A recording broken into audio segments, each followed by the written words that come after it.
오늘 이제 이렇게 판매사 또 우리 다이아몬드 마스터 이렇게 승급식을 하다 보니까 옛날 생각이 좀 나네요. 우리 윤영성 대표 사업자님이 판매사 인증서를 받을 때 우리 임승택 로얄 마스터하고 같이 이렇게 받았거든요. 최초의 판매사였어요. 그때요 정말 판매사를 하는구나 하는 그런 눈빛으로들 이렇게 보고 있었어요. 그리고 그때는 팀장은 무지무지하게 높았어요. 그래가지고 야 정말 팀장 되면 회사가 노트북 컴퓨터를 줄까? 이렇게 생각하는 분들이 많았어요. 회사에 노트북 컴퓨터가 회장 거 하나밖에 없는데 짓고 주려나? 이렇게 생각하는 사람들도 그때는 많았던 시절이 있었습니다. 그런데 지금은 한 1,000몇백 대 거의 2,000대 가까이 아마 노트북 컴퓨터가 이렇게 증정이 됐을 거예요. 그러니까 정말 그때는 이 노트북 컴퓨터 받는 것이 꿈처럼 이렇게 느껴지는 한국에서는요 이렇게 그 판매사 돼도 여기 올라오지도 않습니다. 못 올라와요. 그냥 한 몇백 명씩 이렇게 되니까 이름도 안 불러줍니다. 그냥 여기다가 쫙 띄우고 그냥 이달에 몇 명 탄생했습니다. 그리고 넘어가 버려. 그래서 그리고 이제 여기 다이아몬드 마스터도 거의 이름도 호명이 안 됩니다. 그러니까 여기서 이렇게 되시는 분들은 나와서 한참 얘기도 하시고 이렇게 하는데 한국에 가서는 택도 없어요. 그렇게 어떤 때는 이제 이 샤론 노즈 마스터도 대표가 한 사람만 받고 나머지는 싹 이렇게 들어가고 이렇게 로얄 마스터 나올 때는 본부장들도 이렇게 이 멘트를 할 수 있는 시간도 1분 지났다고 저기서 막 이렇게 들어오고 이렇게 합니다. 그래서 지금 이렇게 초창기에 이렇게 가족처럼 이렇게 할 수 있을 때 어떻게 보면은 지금 굉장히 좋은 시절이에요. 나중에 한 2, 3년 후에는 이 장면이 분명히 이렇게 좋은 추억이 되리라고 생각을 합니다. 그때 우리가 처음 판매사 나왔을 때, 팀장 나왔을 때 모였던 숫자가 아마 이 정도 됐을 거예요. 거기 한 70명, 그러니까 한 40명 들어가는 강당에 70명이 박짝박짝 들어앉아 있었던 그런 시절이 있었거든요. 그런데 정말 몇 달 동안은 그 SBT에 이렇게 조그마한 강당이 있었어요. 딱 이 정도 되는 강당인데 거기에 15명, 17명, 23명 이렇게 오니까 자리가 듬성듬성 이렇게 비잖아요. 그러면은 야 정말 이렇게 안 늘어나나. 그리고 천안역에 3명 도착하는데 15분 늦는데요. 조금 기다렸다 하면 안 돼요. 그러면 예 그렇게 합시다. 그렇게 이랬던 시절이 있었어요. 그런데 여러분들이 이제 화면 보시는 바와 같이 12시에 시작하는데 9시면은요 거의 앞자리는 다 없어져요. 와서 미리 이렇게 표 받아 가지고 줄 서고 이렇게 이제 할 만큼 됐었습니다. 그때도 제가 이제 그런 얘기를 한 적이 있어요. 왜냐하면 우리 김치봉 대표이사님이 이렇게 조금 왔어요. 또 지난주에 왔던 사람들만 다 왔네 하고 이렇게 이렇게 조금 옆에서 이제 한마디씩 하고 그러면 기들이 죽어가지고 야 좀 떨어져서 앉아 좀 많아 보이게 이렇게 얘기를 했던 시절이 있었어요. 그런데 제가 그때 뭐라고 그랬냐면은 아마 1년 2년만 지나면은 이 자리가 차고 넘쳐가지고 이 리더들 강의 들었던 사람들은 다 일어나세요 신규만 앉으세요 하고 밖으로 쫓아내고 하는 그런 현상이 있을 거라고. 그러니까 이렇게 자리 듬성할 때가 좋은 시절인 줄 알아라고 하고 얘기를 했는데 그게 1년도 못 가서 이제 그런 현상이 생기기 시작을 했어요. 그러니까 여기 계시는 분들도 아마 틀림없이 그렇게 되리라고 생각을 합니다. 그런데 이제 생각을 잘 하셔야 돼요. 내 산하에 있는 사람들로 그렇게 채워지느냐 아니면은 옆 동네에 있는 사람들로 그렇게 채워지고 나는 어차피 나 혼자 하거나 몇 사람 와서 옆에서 구경만 하고 있고 그러면은 이제 그렇게 벅작거려 봐야 자기하고는 별 상관없는 일이 되어버리는 겁니다. 그래서 여러분들이 그렇게 될 수 있다고 생각을 하고 믿고 이렇게 부지런히 뛰시는 분들은 틀림없이 그렇게 되리라고 생각을 합니다. 애터미는 이제 성공할 수 있는 요건은 다 갖춰져 있어요. 한국원자력연구원이라는 정말 막강한 국가연구기관에서 연구한 제품을 전문적으로 취급하는 회사죠. 거기에다가 품질은 이미 검증됐죠. 거기에 가격이 정말 마트 가격보다 이렇게 더 싸게 팔기 때문에 이거는 안 될래야 안 될 수가 없는, 될 수밖에 없는. 마트에 사람들이 왜 몰려가요? 수당 주고 사업 설명하니까 몰려갑니까? 아니면 싸고 좋으니까 몰려갑니까? 싸고 좋으면 무조건 몰려오게 돼 있어요. 왜? 칫솔, 치약 하루만 없어도 못 살아요. 그렇죠? 예, 화장품 하루만 없어도 못 살고요. 샴푸 하루만 없어도 이제는 못 삽니다. 치약 떨어졌는데 저녁에 들어가면서 사가지고 들어가야지 이렇게 생각했는데 안 사왔어. 그럼 어떻게 해야 돼요? 밤중에라도 다시 나가야 됩니다. 그만큼 단 하룻밤도 넘길 수 없는 것이 생필품들이에요. 그런 생필품은 싸고 좋기만 하면 무조건 팔려나가게 돼 있습니다. 그래서 이 애터미는 될 수밖에 없는 그런 여건을 갖추고 있다. 그런데 우리 경제연구소의 이성년 박사님께서 얘기를 하셨듯이 누구나 다 회원 등록했다고 성공하는 것은 아니고 자기의 시간을 투자를 해야만 된다 하는 겁니다. 그래서 여러분들이 시간 투자를 하시는데 평생 돈을 번다고 생각을 하는 사람은 대개 돈을 못 버는 사람이에요. 그러니까 부자하고 가난한 사람의 사고의 틀이 좀 다른데 평생 자기가 돈을 번다고 생각하는 사람은 대부분 끝까지 가난한 사람이에요.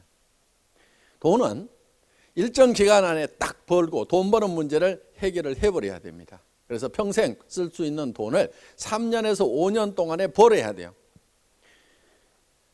그렇지 않으면은 계속해서 돈이 들어올 수 있는 시스템을 3년에서 5년 안에 만들어 놔야 돼요. 그렇지 않으면은요, 3년에서 5년 안에 그것이 구축이 안 되는 일은요, 때려치우세요. 다른 걸 하시는 게 나아요. 여기 계시는 분들 중에도 왕년에 돈 좀 벌어보고 부자 돼보셨던 분들이 있다고 하면은 어때요? 돈은 벌릴 때 바짝 확 벌리죠. 그렇죠? 부자들은 다 그렇게 해서 부자가 됐어요. 그러니까 꾸준하게 벌다고 하는 사람은 겨우 먹고 사는 문제는 해결을 할 수 있을지 모르지만 절대로 부자는 안 돼 있어요. 그래서 돈은 일정 기간에 확 버는 거예요. 어떤 시스템을 딱 만들어 놓는 거예요. 그렇게 해서 그 다음부터는 내가 일하지 않아도 계속해서 돈이 벌린다거나 아니면 일하는 것 자체가 이제는 즐거워서 하는 일이 되는 수준이 돼야만 된다 하는 거예요. 그러니까 이걸 하지 않으면 내가 큰일 난다, 생계가 위협을 받는다는 그런 압박감을 가지고 하는 것이 아니고 그냥 그대로 놔둬도 되는데 일하는 것 자체가 재밌다. 그래서 나는 계속한다. 그 수준은 괜찮은 수준이에요. 그래서 여러분들이 이제 개인적으로 이제 성공을 하셔야 되는데 실제로 보면은 많은 사람들이 성공을 합니까? 못 합니까? 못 하죠. 예, 대부분 사람들이 못 하고 있어요. 어떤 통계를 보니까 이런 통계가 있어요. 대개 0세에서부터 시작해서 30세까지 일을 하고 보통은 60세까지 일을 하고 90세 정도까지 삽니다. 그러면은 이 30년 동안은 대개 준비를 하는 기간이죠. 공부하는 기간이죠.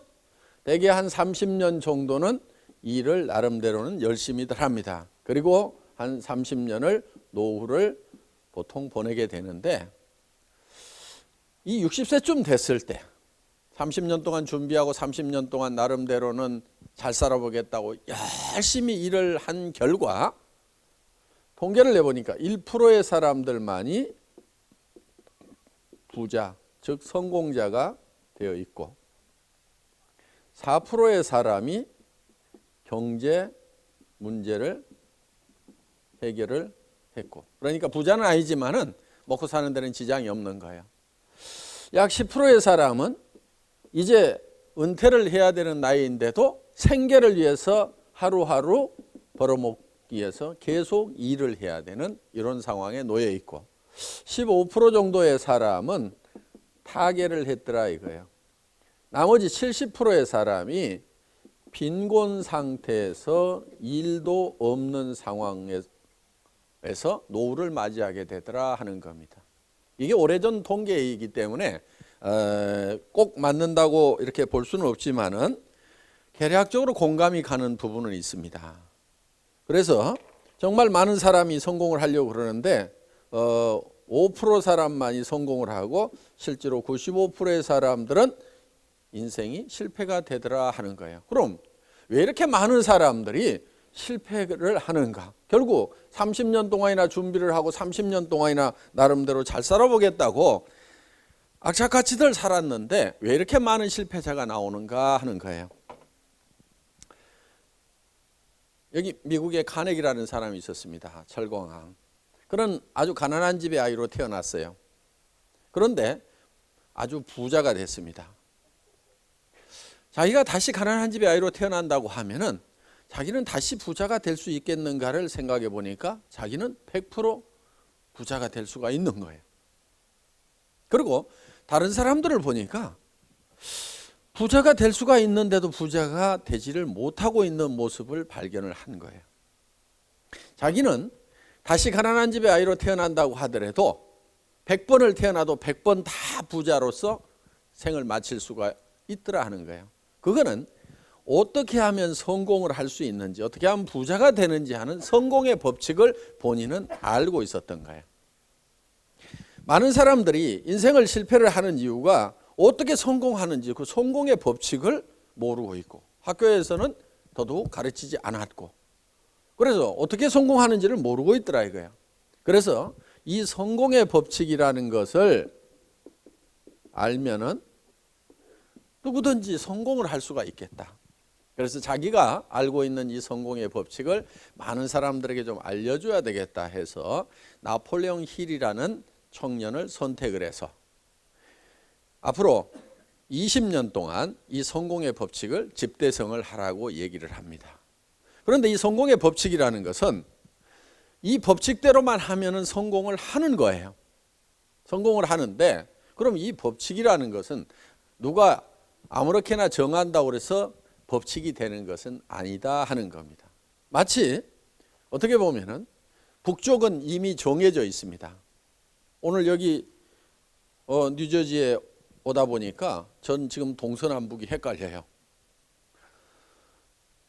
북쪽이 어디죠? 북쪽을 한번 가르쳐 보세요. 북쪽이 이쪽이에요? 그런데 저쪽이라는 분도 있어요. 그런데 이쪽이 보니까 다수결로 봤을 때는 이쪽이 맞는 것 같아요. 그래서 오늘부터는 이쪽을 북쪽이라고 하겠습니다.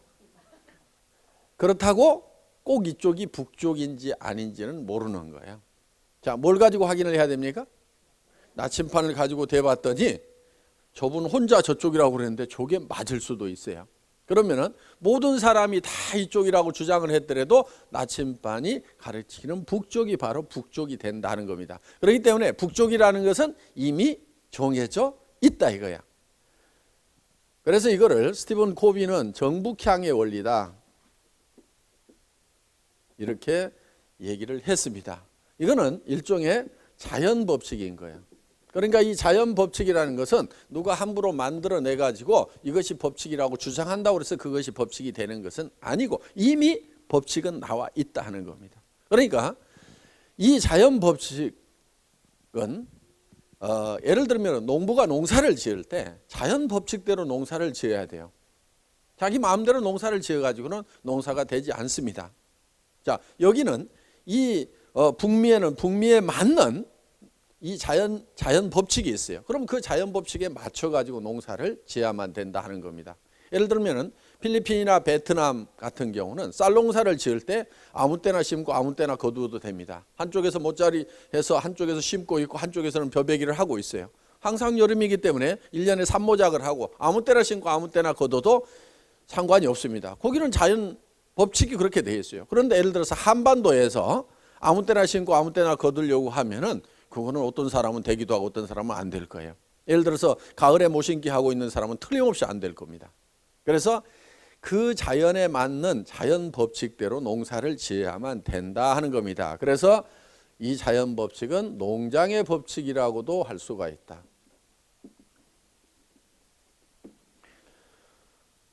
그러면은 우리가 이 성공의 법칙이라는 것을 농장의 법칙에 비유를 해가지고 한번 정리를 해보자 하는 거야. 그러면 농부가 맨 먼저 하는 게 뭡니까? 농부가 맨 먼저 하는 게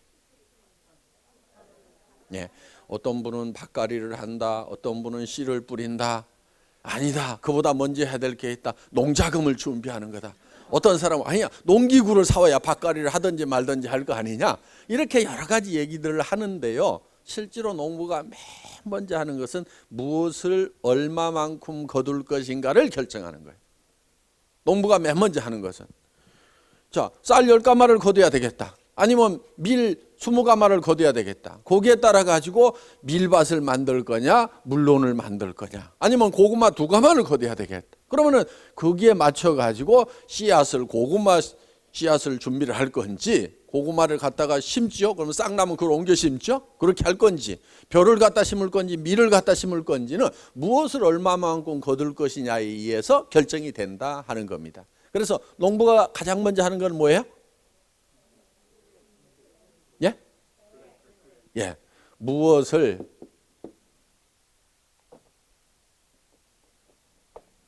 첫 번째가 무엇을 얼마만큼 거둘 것인가. 농부는 반드시 이거를 먼저 생각을 해요.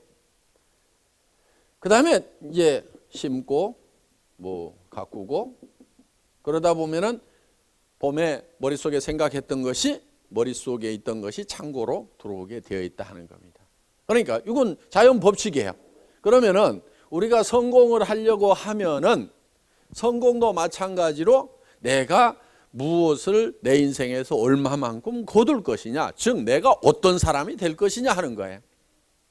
내가 어떤 사람이 될 것이냐, 내가 무엇을 얻을 거냐, 무엇을 얼마만큼 거두실 거죠? 그런데 이런 질문을 받으면 되게 좀 막연합니다. 막연해요, 되게. 그런데 이게 막연해 가지고는 절대로 될 수가 없다는 겁니다. 예를 들면은 농부의 머릿속에 뭐를 얼마만큼 거둘 것인지가 막연해. 밀을 한 대가만이 해볼까? 그러다가 밀이 갑자기 쌀로 바뀌기도 하고, 아니야, 땅콩이야. 여기에 온갖 잡곡을 섞어 놓은 것처럼 혼돈이 돼 있다고 생각을 해보세요. 그러면은 농사가 지어지겠느냐 이거예요. 고구마도 섞여 있고 뭐 감자도 섞여 있고 옥수수도 섞여 있고, 이렇게 해가지고는 어떤 것도 거둘 수가 없다 하는 거예요. 우리 머릿속에 내가 어떤 사람이 돼야 되고 뭐를 얼마만큼 내 인생에서 거둘 것인가 하는 것이 뚜렷하게 정확하게 되어 있지가 않으면은 그 인생 농사는 실패할 수밖에 없다 하는 거예요. 그러니까 우리가 맨 먼저 해야 될 게 뭐냐면 내가 어떤 모습으로 내 인생에 가을거지를 할 거냐 하는 것이 뚜렷하게 정리를 하는 것이 가장 먼저다 하는 겁니다. 이 내가 어떤 모습으로 될 건지가 내 머릿속에 들어오지 않으면 절대로 내가 바라는 삶이 이루어지지가 않는다 하는 거예요. 자, 농부의 머릿속에 들어있는 이 쌀 10가마가 가을에 창고에 그대로 들어오게 되어 있습니다. 만약에 봄에 고구마 2가마를 생각했다고 하면 그 고구마가 가을에 곡간에 들어오게 돼 있다 이거예요. 땅콩 2가마를 생각했으면 땅콩이 들어오게 돼 있다 이거예요. 그런데 아무것도 생각을 안 했는데 그게 어느 날 곡간에 들어오더라? 이건 농장의 법칙이 아닙니다. 그리고 이 머릿속에 온갖 것이 잡곡처럼 막 섞여 있어. 먹을 때는 잡곡으로 먹을지 모르지만 농사는 각각 따로따로 다 지어야 됩니다. 그래서 이 머릿속에 뚜렷하게 정리가 되어 있어야만 된다 하는 거예요. 내가 어떤 모습으로 성공을 할 건지. 그런데 이제 우리가 90세쯤 됐어. 이제 갈 곳으로 가야 됩니다. 그렇죠? 우리가 갈 곳으로 가야 되는데 이렇게 올라가서 영생을 얻을 거냐, 그냥 나의 최종 목적지는 어디에? 네. 여기 관 속에 이렇게 몰이 이렇게 있습니다. 이걸로 끝날 거냐 하는 것은 대단히 중요한 부분입니다. 그렇죠? 요 기간 동안은 사실 얼마 안 되는 거예요. 지금 여기 계시는 분 중에 50년 후에 계속 살아 계실 분은 제가 보니까 거의 잘 안 보여요 지금 보니까. 저도 뭐 50년 후에는 반드시 없을 거라고 확신을 합니다. 오늘은 이제 여기까지 어떻게 갈 거냐. 그렇죠? 이왕이면은 뭐 죽을 때 죽을 값이라도 잘 살다 죽는 게 좀 낫겠죠. 그렇죠? 근데 어떻게 사는 게 잘 사는 거냐 이거예요. 어떻게 사는 게 잘 사는 거예요?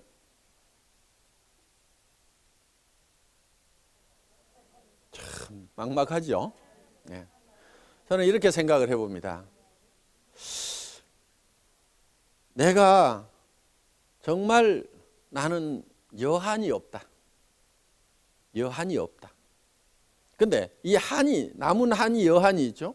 이 한이라는 것은 원하는 것을 하지 못하면 한이 맺혀요. 보통 우리가 원한 이렇게 붙여가지고 하지만은 원하는 것을 다 하면은 한이 안 맺히고 원하는 것을 다 하지 못하면은 한이 맺히도록 이렇게 되어 있어요. 그러면은 내가 원하는 게 뭔지를 찾아가지고 이거를 다 하면은 한 없는 삶, 여한이 없는 삶을 살 수가 있다 하는 겁니다. 그럼 원하는 게 뭐예요? 행복한 거. 예, 어떻게 하면 행복해지죠?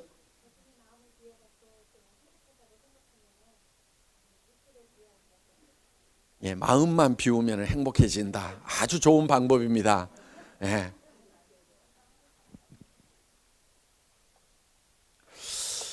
견해가 다 차이가 있을 것 같아요. 차이가 좀 있는데 이렇게 하는 방법이다 저렇게 하는 방법이다 있는데 우리가 이 원하는 것이 무엇인지 상당히 복잡하고 많습니다. 이것도 원하고 저것도 원하고 돈만 있어도 되는 것 같지는 않아요. 그런데 왜 원하는 것이 많은가 봤더니 사람이 생기기를 복잡하게 생겼어요. 사람이 어떻게 생겼냐면요. 첫째는 몸이 있어요. 몸. 요게 육이 있죠. 육. 그런데 이 육은 우리가 사는 집이라고 그랬어요. 그런데 이 집이 원하는 게 있어요. 이 집이 원하는 것은 건강하게 오래 살며 풍요롭게 살고 싶은 욕구를 가지고 있어요. 먹을 거 입을 거 살 집은 다 몸을 위한 거예요. 그리고 건강도 몸을 위한 거예요. 그런데 몸만 건강하다고 그래가지고 끝나는 것이 아니고 우리는 영도 있고 혼도 있어요. 보통은 영혼 이렇게 붙여가지고 그냥 하나로 이렇게 생각하는 경향이 있는데 우리가 이 영하고 혼하고는 조금 구별을 하는 것이 필요합니다. 그래서 우리의 영의 활동이 거의 죽어 있다 보니까 이 영하고 혼하고를 거의 구별을 안 하고 하는 경우가 있어요. 쉽게 얘기를 하면요. 우리가 컨트롤 가능한 것은 혼의 영역이고 컨트롤이 잘 안 되는 부분이 있어요. 이런 부분이 영의 부분이라고 생각을 하시면 돼요. 예를 들면은 영의 활동은 양심 같은 거 이런 거예요. 양심. 양심은 자기가 마음대로 컨트롤 됩니까 안 됩니까? 잘 안 되죠. 도둑놈은요 양심이 없으면 직업상 굉장히 편할 거예요. 그런데 그 양심이라는 것이 있어가지고 이 직업에 방해가 많이 됩니다. 그러니까 자기가 컨트롤이 잘 안 되는 거예요. 이런 부분들이. 그리고 또 어떤 시간의 개념, 영원을 생각하는 이런 부분들, 이런 것은 영적인 부분들이에요. 예를 들면은 동물은 영이 없어요. 그러다 보니까 시간에 관한 개념이 거의 없습니다. 동물은. 그러니까 개나 원숭이가 늙었어. 이제 내 견생이 끝나가는구나 하고 고민하고 있는 개 혹시 보셨어요? 전혀 고민 안 합니다. 그냥. 그래서 거기는 이제 이 혼하고 육만 있어요. 이게 편하고 이거 주인이 이렇게 쓰다듬어 주고 그러면은 그냥 꼬리 흔들고 그냥 좋아합니다. 그렇다고 혼이 없는 건 아니에요. 정신세계가 전혀 없는 건 아니에요. 주인 기억하기도 하고 훈련시키면 숫자 같은 거 이런 거 이거는 이제 지식이라든가 이런 것들이 되는 거죠. 지식이라든가 감정이라든가 이런 것들은 혼의 영역이라고. 그러니까 우리가 컨트롤할 수 있어요. 괜히 기분 나쁘다고 에이 잊어버리자. 웃자. 그러면 컨트롤 돼야 안 돼요? 컨트롤 할 수 있죠. 예, 컨트롤 할 수 있어요.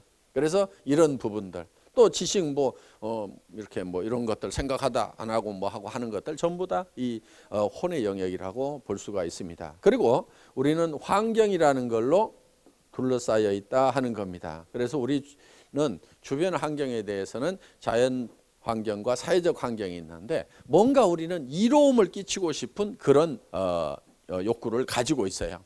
그래서 이 육은 건강하게 오래 살며 그리고 풍요롭게 살고 싶은 욕구를 가지고 있어요. 한마디로 잘 살며, 그 다음에 이 영은 어떤 영혼이라든가 사랑이라든가 이런 것들이에요.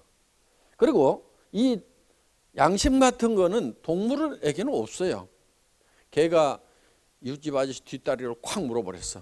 그랬더니 저녁에 내가 조금만 참을 걸 하면서 양심의 가책이 느껴져 가지고 낑낑거리고 있는 개 혹시 보셨어요? 사람은 아무리 약한 사람도요 이런 생각이 듭니다.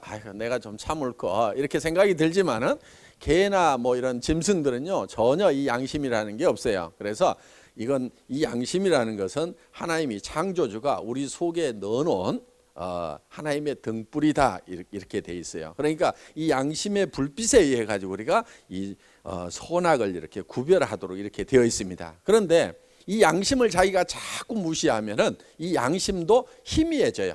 그렇다고 없어지는 건 아닌데 희미해지고 양심의 소리가 점점 적어지는 것은 사실이에요. 그런데 이 양심에 따라서 양심에 충실하면은요 양심의 소리가 굉장히 커집니다. 그래서 우리가 이제 이 양심적인 사람이 되는 겁니다. 그래서 우리는 이 영은 사랑하고 사랑받고 싶은 그런 욕구도 가지고 있어요.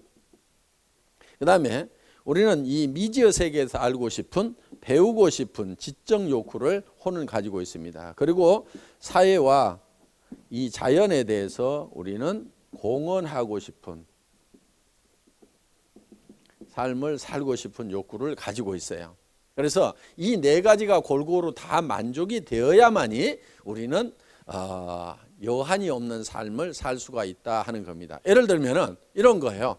아이고 내가 건강하지 못해갖고 비실비실 살았어. 한이 맺혀 안 맺혀? 맺히죠? 얼마 살지도 못하고 죽었어. 맺혀 안 맺혀요? 맺히죠? 그 다음에 맨날 찢어지게 가난하게만 살았어. 한이 맺혀 안 맺혀? 맺히죠? 내가 그냥 양심불량만 하고 살았어. 한이 맺혀 안 맺혀요? 맺히죠? 죽을 때 되면 다 그래요. 그리고 내가 사랑하는 사람도 없고 날 사랑해 주는 사람도 없어. 그 다음에 나는 못 배웠어. 한이 돼야 안 돼요? 되죠? 그리고 맨날 불같이 화가 나가지고 남이나 미워하고 그냥 속이 막 부글부글 끓어가지고 그냥 이렇게 평생을 살았어. 남을 용서 못하고 막 미워하고 살았어. 그런데 죽을 때 되면은 그게 후회가 돼가지고 전혀 그럴 것 같지 않던 사람이 이렇게 이제 남한테 사과도 하고 뭐 이렇게 하는 경우가 있죠. 그래서 갑자기 사람이 변하면은 죽을 때가 된 모양이다 이렇게.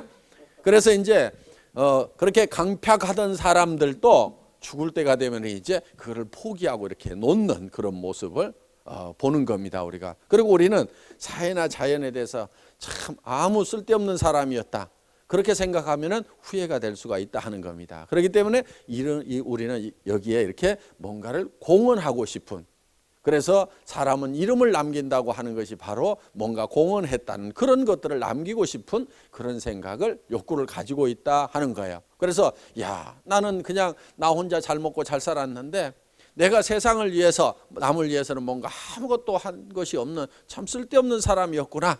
그렇다고 하면은 자기가 이제 후회가 돼서 마지막에 이제 사회에 뭐 기부도 하고 뭣도 하고 막 이렇게 이제 바로 그 마지막 가면서 자기 원하는 것을 채우는 일을 하고 있다 하는 겁니다. 그래서 이 네 가지 요소가 골고루 다 갖춰져야만 돼요. 그래서 이 네 가지를 골고루 갖춘 삶을 우리는 균형 잡힌 삶이다. 이렇게 정의를 할 수 있다 하는 겁니다. 우리의 삶의 목표가 균형 잡힌 삶이 되어야만 한다 하는 거예요. 그래서 이렇게 균형 잡힌 삶을 살아가는 내 모습을 그려야만 된다 하는 겁니다. 이것이 목표가 되어야 된다는 거예요. 그런데 이 네 가지가 각각 떨어져 있는 것이 아니고 한데 얽혀 있어요. 자, 어떻게 보면 이렇게 이제 돼 있다고 볼 수가 있습니다. 우리가 육이 있어요. 육은 뭐를 요구한다고요? 잘 살며. 그렇죠? 우리의 영은 사랑하고, 그리고 혼은 배우고 우리의 환경에 대해서는 공헌한다. 이 네 가지가 한데 얽혀 있다 하는 겁니다. 이거를 각각 떼놓고 생각하면은 사실 별게 아닐 수도 있어요. 예를 들면 아이고 뭐 잘 살면 뭐해? 아이고 뭐 집 크면 뭐해? 뭐 아이고 뭐 사랑하는 자식도 뭐 아이고 자식도 별거 아니야. 뭐 이런 식으로 이제 뭐 다 이렇게 떼놓고 보면 아무것도 아니에요. 그런데 이게 얽혀 있다 하는 거예요. 이렇게 우리가 잘 살아야 되는 이유는 사랑하는 사람들이 있기 때문에 우리가 반드시 잘 살아야만 되는 거예요. 예를 들어서 내가 집 한 칸 마련하느라고 평생을 고생을 했다. 여러분들 먼슬리 페이먼트 계속 하느라고 힘들잖아요. 그냥 100% 다운페이 해버렸다. 내 집이다. 그럼 어때요? 내 자식한테는 그 집을 물려주고 싶고, 정말 내 자식들은 집 때문에 고생을 안 하고 살았으면 좋겠다. 그러니까 내가 이 잘 살려고 하는 것 중에는 정말 내가 평생 고생했던 이 문제를 자식은 대물림을 하지 않았으면 좋겠다. 사랑하는 자식이 있기 때문에 우리는 그렇게 하고 싶다 하는 겁니다. 그리고 또 배우니까 잘 살아야 되겠다 하는 것을 알게 되고, 또 우리 주변에 우리가 도와줘야 될 사람들, 정말 뉴스를 본다거나 이렇게 하면 정말 어려운 사람들도 있고, 또 내 형제간들이나 친척들이나 이런 사람들 중에서 아픈데 치료를 제대로 못한다거나, 또 어떻게 보면 부모님인데도 정말 아파서 간병인이 필요한데도 제대로 간병을 못 해드린다거나 치료를 제대로 못한다거나, 심지어는 뭐 치아가 부실한데도 제대로 고치지도 못한다거나, 평생을 이렇게 어떻게 어렵게 살아가는 그런 분들을 생각을 할 때 정말 내가 잘 살아야 되겠다는 이 열정이 바로 여기에서 나온다 하는 겁니다. 간경화 환자들이 이제 식도출혈로 그래서 많이 죽는 겁니다. 그런데 내시경을 쑥 넣어가지고 모니터 이렇게 보여주면서 야, 이거 이렇게 부풀기 시작하고 벌게졌는데 이거 터지면 가. 그런데 나는 여기까지 간 사람 중에 내 기술로는 살려본 적이 없거든. 그래가지고 저보다 한 4년 선배들이 또 두 사람이 또 죽었어. 그래가지고 그 선배들하고 똑같은 코스니까 어제 막 그러는 거예요. 아이고, 그때야 야 정말 죽는구나 하는 생각을 이제 한 거예요. 왜? 내 몸을 내가 직접 내 눈으로 보니까 이건 딱 틀림없이 죽게 생겼는 거예요. 그래서 그때 인생 정리를 참 많이 했습니다. 그래서 이제는 떠나가야 되는구나. 그러니까 마음속에서 이제 떠나갈 준비를 하는 거예요. 남자들 제일 걸리는 게 뭐죠? 떠난다고 그러면 초자식. 그렇죠? 예. 남자들이요 참 착해요. 남자들이 참 착해요. 자기 죽게 된다고 그러면요, 자기 죽는 것은 두 번째예요. 가족들 걱정을 더 합니다. 남자들마다 다 그래요. 그러니까요, 지금 뭐 이렇게 우리 남편은 참 나한테 관심 있는지, 가족에 관심 있는지 없는지 모르겠어 하고 불평불만 가지고 계시는 분들이요, 그 불평불만 하지 마세요. 그 남자의 깊은 속이 있어요. 여자들보다 속이 더 깊어요. 남자들이 속 없는 것 같은데요, 그 깊은 내면에 들어가면은요, 자기보다도 가족을 더 사랑하는 마음 다 가지고 있어요. 여자들이 그걸 잘 몰라요. 그렇죠? 잘 모르죠? 네, 잘 몰라. 근데 정말 마음속 깊은 곳에 다 그 생각이 있어요. 정말 이제 제가 죽고 나면은 어떻게 할 수가 없잖아요. 그래서 이제 하나님께 맡기는 그런 기도들을 다 제가 했어요. 그러니까 이제는 내가 가는 일만 이렇게 남아 있는 거예요. 혹시 살려주면은 조금 더 살고, 이제는 이제 하나님께 다 맡기는 그런 기도를 하고 나니까 마음이 도리어 이제 가벼워졌어요, 제가. 그리고 누구 뭐 부모님이 그때 살아계셨는데 부모님한테 맡겨봐야 뭐 곧 돌아가시니까 대책 없는 거고, 뭐 형제간들은 뭐 자기 자식들 챙기기 바빠서 뭐 조카들 돌아볼 그런 여력도 없는 것 같고, 그러다 보니까 이제 마지막 하나님께, 그러면서 그 제가 자녀들 손을 잡고 기도한 내용은 공부 잘해서 건강하게 부자로 잘 살다 왔으면 좋겠다, 이런 마음 하나도 없었어요. 정말이에요. 손을 잡고 딱 기도를 하는데 주님의 말씀 가운데서 주님과 함께 동행을 하다가 그 몸이 아무리 힘들고 어렵고 천한 일을 할지라도 그 마음속에 주님과 동행하다가 다시 만났으면 좋겠다. 그 기도가 딱 있었어요. 그래서 그렇게 될 수 있도록 주님이 인도해 주시기를 이제 맡기는 그런 기도를 하고 나니까 굉장히 마음이 가벼워졌어요, 사실은. 그래서 내가 이제 남은 동안에는 뭐를 하다 갈 거냐. 이제 조금 남았죠, 시간이? 몇 달 동안? 몇 달 동안 남은 동안에 이제 카운트다운에 들어간 거예요, 사실은. 그래서 몇 사람 좀 전도나 하다 가자. 이제 다른 거는 별로 없었어요. 이제 떠나려는 참이니까 그동안 너무 좀 게으르게 신앙생활을 했던, 게으르게 살았던 그런 부분들이 좀, 그래서 주님 앞에 갔을 때 야, 너 뭐하러 왔냐 그러면은 열심히 돈 벌고 먹고 살려다가 이게 말이 잘 안 되겠더라고.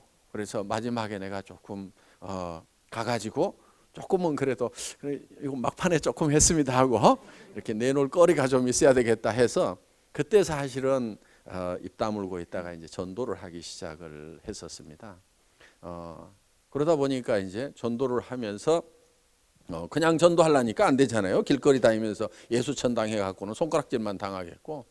그래서 마침 그때 이제 우리 애터미를 만나게 되면서 이제 이거를 좀 싸게 이렇게 공장에서 가져오는 대로 줘야 되겠다.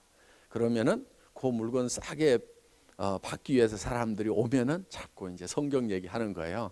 듣기 싫어서 가면은 또 그래 열심히 팔다가 또 떨어지면 오세요. 그래 오면은 또 성경 얘기하고 또 이렇게. 그러면 그 중에는 이제 듣는 사람도 있고 그냥 물건만 받아갖고 싹 가는 사람도 있고 어떻든지 간에 이제 이렇게 하다 보니까 사실은 이 애텀이라는 회사가 만들어지게 된 겁니다. 그러니까 이 애텀이라는 회사를 처음부터 회사로 기획을 안 했어요.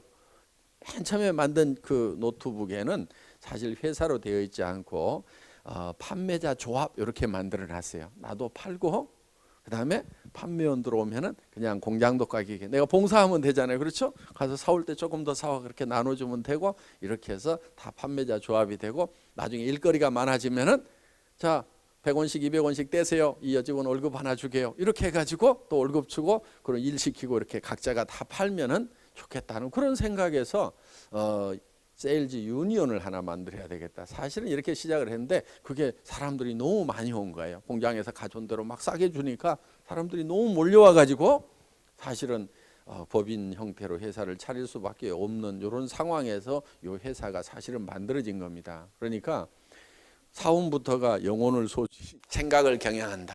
맨 먼저 그렇게 써놓은 것도 바로 이제 그 출발 자체가 그렇기 때문에 그렇습니다. 그러니까 제가 이제 그런데 사실은 살다 보니까 건강도 점점 회복도 되고 그래요. 그래서 이게 금방 안 죽을 모양이다 그러고 지금 이러고 있습니다. 한번 이 간에도 큰 데미지를 입고 그랬으니까 한 70살까지만 살아도 잘 사는 것 같다. 어떻게 보면 이미 보따리 싸놓고 있는 나그네 인생을 실제로 지금 제가 살고 있는 겁니다. 그러다 보니까 아마 여기 계시는 분들 중에는 종교가 기독교가 아니어서 굉장히 불편한 분도 있으시리라고 생각을 합니다. 그런데 사업만 할 것 같으면은 괜히 그런 분들 불편하게 해가지고 뭐 가시도록 하고 뭐 어떤 분은 나가기도 해요. 실제로 얘기하다 보면은. 그런데 제가 그런 것 개의치 않고 이렇게 이제 얘기를 하는 것은 제가 가지고 있는 정말 중심에 있는 그 표현이기 때문에 제가 그대로 하는 겁니다. 그리고 사업적으로는 좀 소리나도 할 수 없다 하는 생각을 하는 거예요. 그리고 그 대신에 이제 여기 계시는 분들 중에서 이 회사는 기독교 얘기만 하는 회사여 가지고 나같이 불교 믿는 사람 또 남묘 호랭교 믿는 사람 뭐 무당 믿는 나 같은 사람은 여기 오면 찬밥이겠구나. 근데 그 걱정은 안 하셔도 됩니다. 뭐 기독교 학교에 불교 학생 온다고 그래 갖고 뭐 졸업을 안 시키거나 뭐 이런 거 없잖아요. 그렇죠? 예. 저희 회사에서도 종교가 다르다고 그래서 여러분들에게 뭐 수당을 안 드린다거나 뭐 성급을 안 시킨다거나 그런 일은 뭐 전혀 없습니다. 그러니까 사업적으로는 전혀 손해 날 일 없을 거예요. 제가 더 잘해 드릴지도 몰라요. 전도하려고. 그러니까 저보고 성경 얘기 하지 말라고만 안 하시면 됩니다. 저보고 성경 얘기 하지 말라고 하면요, 제가 이 회사를 떠납니다. 여러분들 남아서 그냥 여러분들끼리 알아서 잘 하세요. 저는 제가 성경 얘기 자유스럽게 할 수 있는 회사로 그냥 갈 겁니다. 새 판을 짜든 뭐 하든. 그러니까 제가 그래도 좀 필요하다고 생각하면은 아이고 그래 실컷 너 떠들어라. 나는 돈만 벌란다. 이렇게 생각하고 계셔도 상관은 없다 하는 겁니다. 수입과 지출이 있으면은 수입이 지출보다 커야만 된다. 그래야 잘 산다, 부자가 된다. 이렇게 가르쳤어요, 학교에서. 그렇죠? 네. 그런데 이대로 사는 사람들, 수입에 맞춰가지고 지출하고 있는 사람 치고 잘 사는 사람을 못 봤어요, 제가. 맨날 그렇게들 살아요. 적은 수입을 어떻게든 아등바등 쪼개가지고 그 수입에 맞춰갖고 지출을 하고 있는 사람들이 있어요. 그 사람들은요, 부자가 안 돼요. 죽지는 않지만은 부자가 안 돼요. 그럼 어떻게 해야 되느냐? 이렇게 해야 돼요. 지출을 어떻게 할 건지를 먼저 다 적어요. 그랬더니 최소한 2만 불이 나왔어. 그러면은 여기에 맞춰 가지고 2만 불짜리 일자리를 찾으면 되는 거예요. 요게 부자 되는 방법이에요. 그런데 이 부자하고 가난한 사람들하고는요, 이 사고의 틀이 달라요. 가난한 사람들은 어떻게 생각하냐면요, 큰 돈을 버는 것은 힘이 든다고 생각을 해요.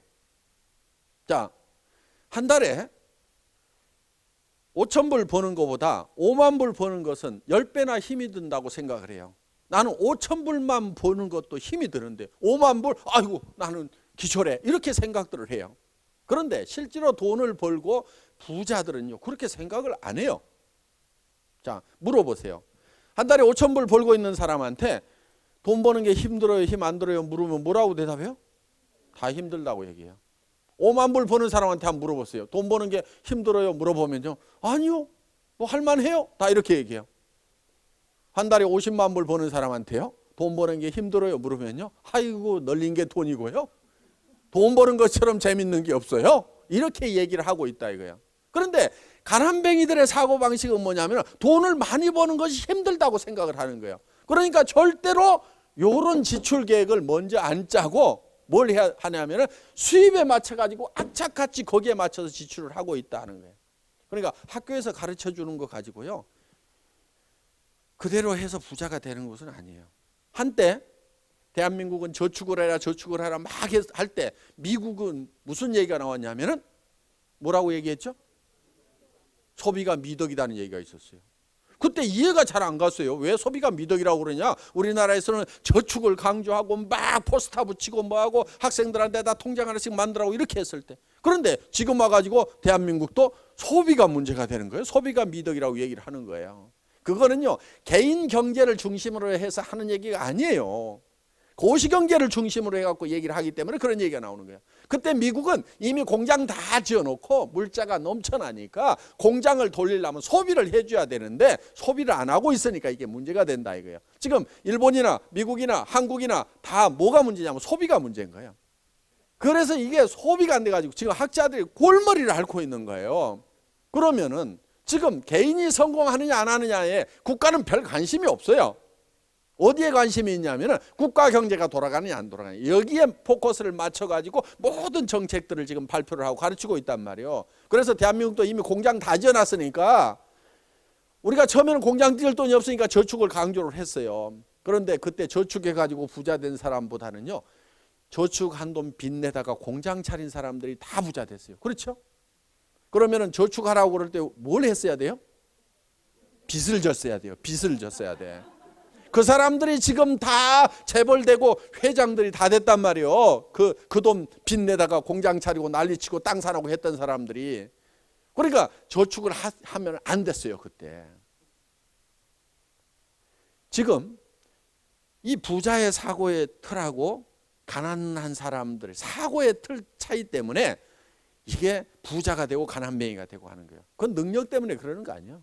그러니까 나는 공부 못해가지고 부자가 못됐다. 그래서 내 자식이라도 공부를 잘해야 된다고 악착같이 자녀들한테 스트레스 주고 있어봐야 그거 별 답 안 나옵니다. 어차피 웬만큼 공부 잘해도 100놈 중에 한 놈밖에 취직 안 되고 나머지 99명은 취직 안 되는 세상이에요. 우리가 어떤 생각의 틀을 좀 바꿀 필요가 있다 하는 겁니다. 그래서 우리는 정말 잘 살아야 돼요. 잘 살아야 됩니다. 그런데 이 잘 살아야 되는 이런 균형 잡힌 삶을 살아가는 내 모습이 한편의 영화처럼 내 머릿속에 그려져야 되는 거예요. 이 머릿속에 그려져야 되는 거예요. 자, 이게 머릿속에 그려져야만이 튀어나와요. 농부가 쌀 10가마를 봄에 머릿속에다 그려 넣었죠. 그게 튀어나와 가지고 가을에 곡간에 들어가는 거예요. 농부는 반드시 뭐를 얼마를 거두겠다는 것이 머릿속에 들어있어요, 안 들어있어요? 들어있어요. 반드시 들어있어요. 어떤 농부들이 다 들어있어요.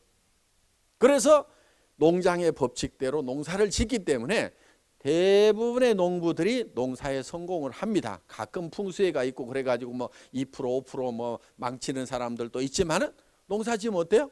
대부분 다 목적한 만큼을 대부분 사람들이 다 거둬들이고 있다 하는 거예요.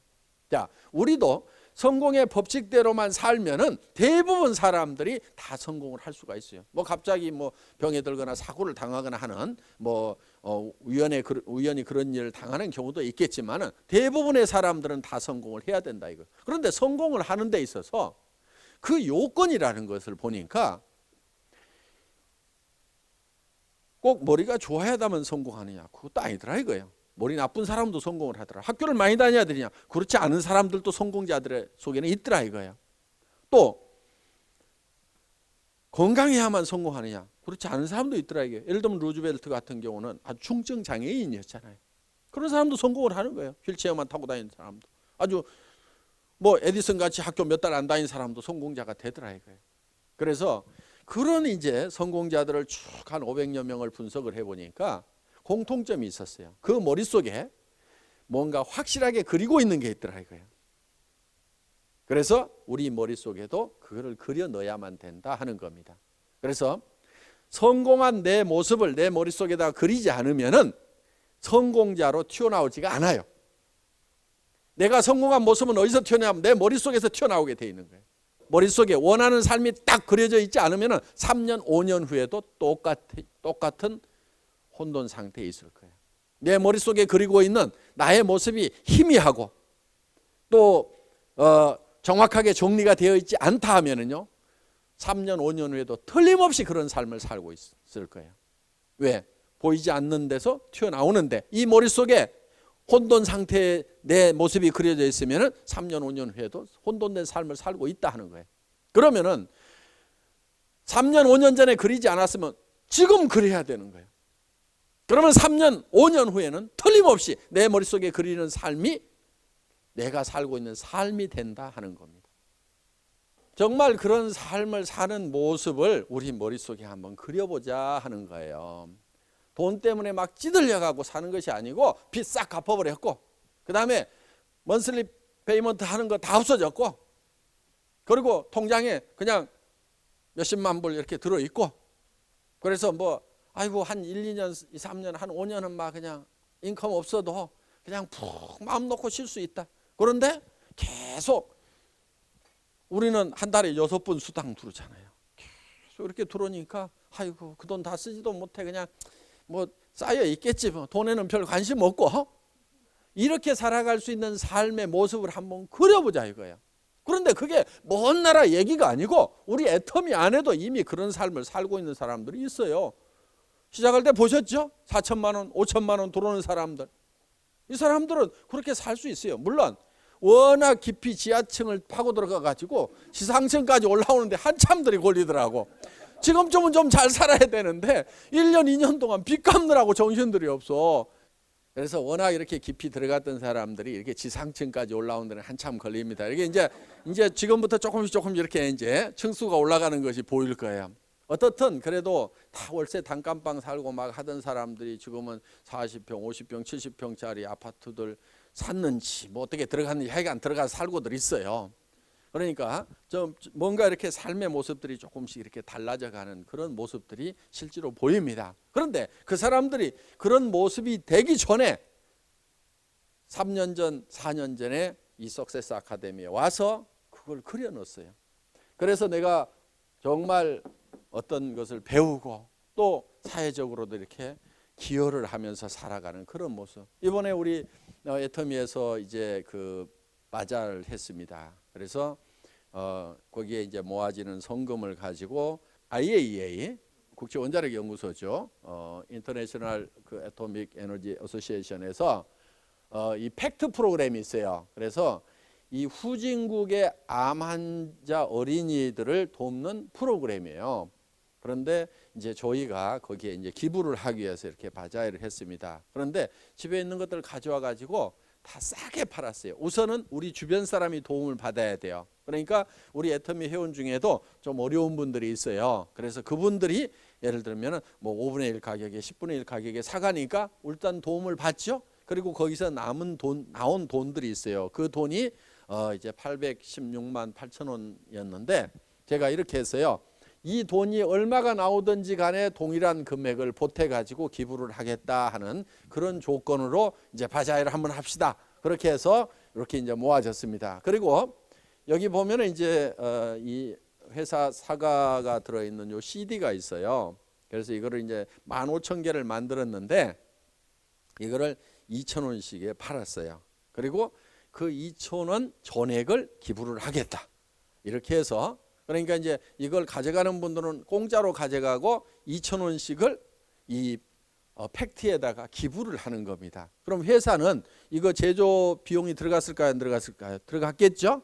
그만큼을 우리가 또 회사는 기부를 하게 된다 하는 거예요. 이렇게 해서 3천만 원 정도를 이렇게 우리가 이제 기부를 할 생각을 가지고 있습니다. 그래서 정말 저는 그 우리 어린 암 환자들 정말 그 부모의 마음을 생각해 보면은 후진국에 또 엄마들이 되게 어리잖아요. 막 10대 후반, 20대 초반에 아기를 낳았는데 그 애가 또 하필 암에 걸리고 해서 정말 애달파는 그런 어린 엄마들의 이렇게 마음을 생각하면은 우리가 가까운 데서부터 돕는 것이 순서기는 하지만은 그래도 이런 그 IAEA에서 이런 일들을 하고 있으니까 또 원자력 연구원에서 연구한 그런 제품이 우리 회사 발전의 밑거름이 됐고 또 우리가 어떻게 보면 고마운 일이잖아요. 그 고마움의 표시로서 우리가 이걸 좀 해야 되겠다 해서 이런 이제 계획을 좀 세워 가지고 다들 너무너무 즐겁게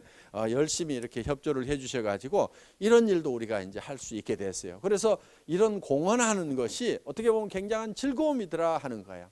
정말 사회에 공헌하고 세금도 많이 내고 그다음에 도네이션 많이 하는 그래서 내한테 차고 넘쳐가지고 차고 베풀면서 살아가고 그래서 지역사회에서도 존경받고 친구와 그다음에 친척들 사이에서도 존경받는 여러분들 가족들 조카들 결혼할 때요 500만 원 1,000만 원씩만 내보세요. 존경 안 받을 수가 없어요. 그냥 아이고 우리 이모 우리 고모 우리 삼촌 하고요 그냥 다들 좋아하더라 이거야. 그래서 정말 그렇게 살아가는 나의 모습 그리고 특히 자녀들로부터 존경받을 수 있다는 게 우리 부모들은 얼마나 자랑스러워요. 물론 우리 자녀들이 또 착해서 부모를 존경해주고 있지만은 다 존경받는 것만은 아닌 부분도 있더라 이거예요. 그래서 자녀들에게 실망을 시켰던 그런 부분들이 있다고 하면은 정말 우리 부모는 자랑스럽다. 야 정말 프라우드하다는 그런 느낌을 줄 수 있다고 하면 특히 아내로부터 인정받으면 남자들은요 정말 기분 좋습니다. 제가 요즘에 그래요.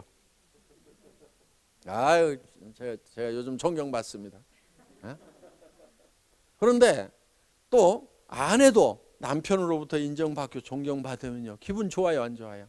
좋아요. 모르는 사람한테 받는 것보다는요 엄청 좋습니다. 저 우리 집사람 너무너무 존경합니다. 너무너무 좋아요.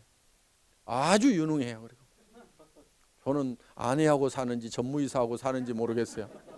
정말 생각보다 엄청난 능력 발휘를 막 하는 거예요.